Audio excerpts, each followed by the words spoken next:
Hello, this is Alessandrina with Dexter and Alessandrina. And today I'm going to talk about anger. Whether you have felt or sometimes feel angry, or you are in relationships with different individuals that you see angry, that you've experienced as angry.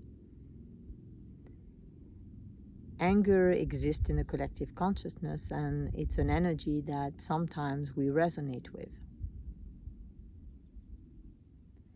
And it's possible, without judgment, to free ourselves from anger because we understand the limitations of this process of anger and the detrimental dynamics that unfold from it. So, oftentimes, anger is seen as a sign of power, of capacity to hurt or destroy. It's seen as a dominant feature, and most people have judgment of anger, whether they realize it or not. If you were to kind of assess for yourself how you feel when you get angry or someone else gets angry, or you see in the news something about someone who got angry and did something as a result of their state of anger, it's very likely that when you make an assessment, an honest assessment with yourself, you'll find that you've either been or angry, or that you are in judgment of your own anger or the anger of others.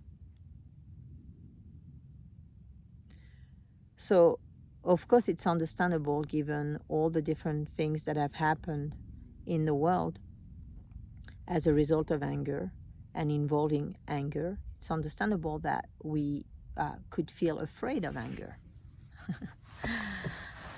And if we are afraid, if we feel afraid of anger, then we're going to have judgment of it, because the judgment is a way for us to essentially, within our own mind, feel that if we judge something, then we're in control of it. So the judgment is a process of controlling.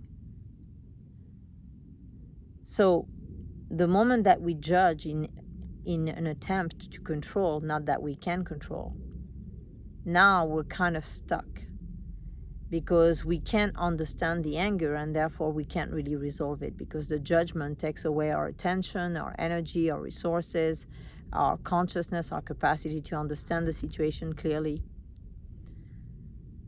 So once you realize that, now you realize that there's a potential, there's the possibility to actually accept the anger. And accepting it doesn't mean agreeing with it. It doesn't mean saying, oh yes, it's valid to be angry in this situation and that's the best way to move forward. It's simply accepting that you, a part of you, a part of someone goes into a state of anger, reactive anger, and to accept it, not be in judgment of it, not reject it.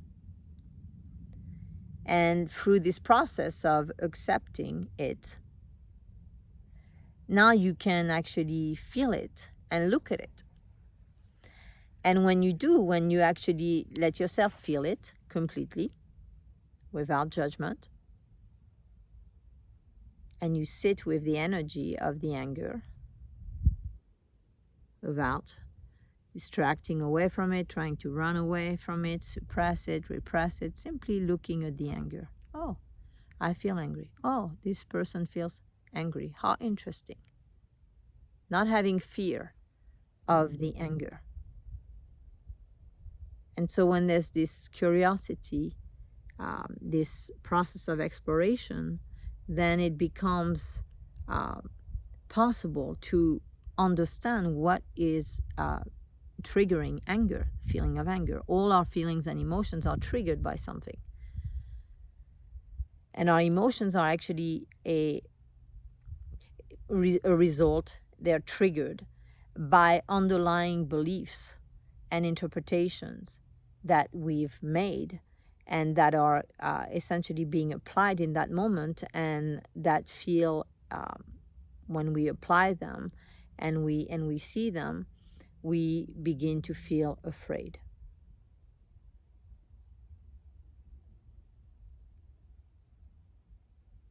And in an attempt to control, we become angry. So just as judgment is a control strategy, also when we go into a state of anger, we're attempting to control.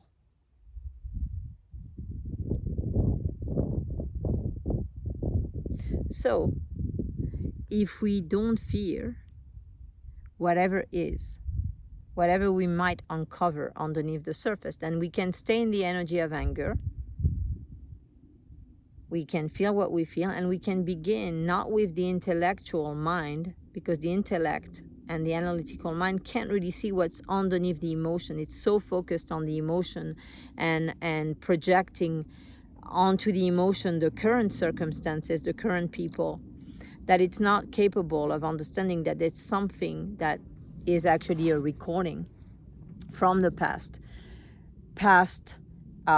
either your past in this lifetime or past lifetime, if you believe in past lifetimes, or ancestors and their energies, their unresolved energies from the past. So that's not available to the intellect, to the analytical mind. It can't see that. It doesn't have an understanding of that and a comprehension of how that's relevant to the present moment. It's not focused on that. So only once you are with the emotion and you allow yourself to feel what you feel, and then as you sit with the energy, you begin to essentially become aware of what's underneath, what are the statements, what are the beliefs that you're reacting to emotionally, energetically.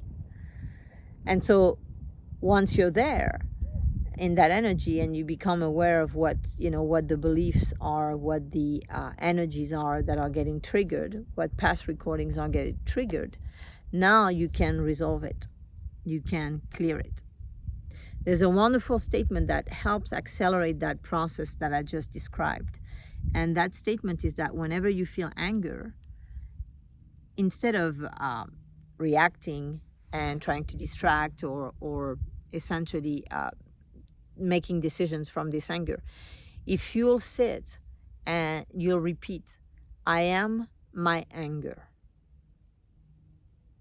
or I am my feeling of anger, and you keep repeating it, I am my feeling of anger, I am my anger, again and again, what will happen is that through that process, the subconscious components that are leading to the anger that you've identified with anger because for fear of being abandoned socially, because of being angry, because of feeling anger.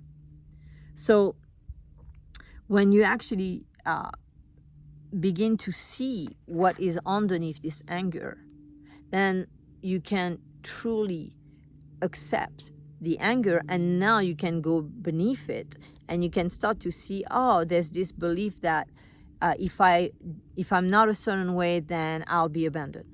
Or if someone talks to me a certain way, then they're not caring about me, or they're not loving me, or they're mean. And then you feel angry about that.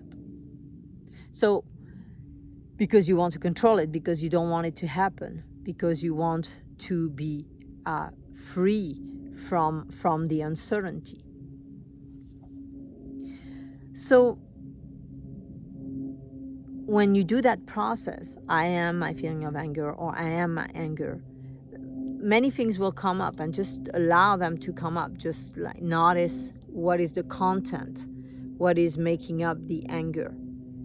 And as you do intend and cultivate the energy of being accepting and fearless in regards to what comes up, so that you can maintain that same state of openness, of essentially transmutation that allows you to clear all the different components, elements that trigger anger in you, and therefore you become free of them.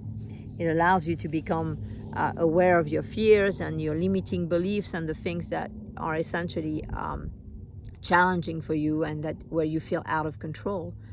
And as you do and you release them, you clear them, you heal them, you let them go, you surrender them, then the anger just completely dissolves. There's nothing to do anymore, because as those different elements where in your life you used to feel out of control and unsafe and abandonable, now those are being looked at, they're being processed, they're being healed, they're being transmuted, and now the feelings of anger dissolve, and so the anger is resolved. So this is a short process of taking you through essentially a method that can help you really clear and heal and resolve anger permanently in the long term, and something that you would apply hopefully preemptively, because then it's easier when you're not in a highly triggered state to actually apply such a process that requires you to be calm and relaxed, and so that you can go deeper within. And all of that said, it's also a great process in an episode of anger. In addition to that, there are mantras that you can use. There are different techniques like the Sedona method, the forgiveness, forgive and forget, the Ho'oponopono mantra. Applying those techniques to your anger also transmutes the energy. So what we're focusing on today is really just how to transmute negative emotions. And here we took the example of anger. This is relevant for all negative emotions, because all negative emotions stem from fears, and all beliefs stems from fear. So whenever there's, again, a negative emotion, beneath it there's going to be a limiting belief which comes from a fear, and so really it just comes from fear. Any negative emotion is a result of a fear getting triggered in the system. So this is great to know, because now you have a way out of your negative emotion by actually facing and releasing whatever fear you might be reacting to negatively. I hope this is helpful. Sending you lots of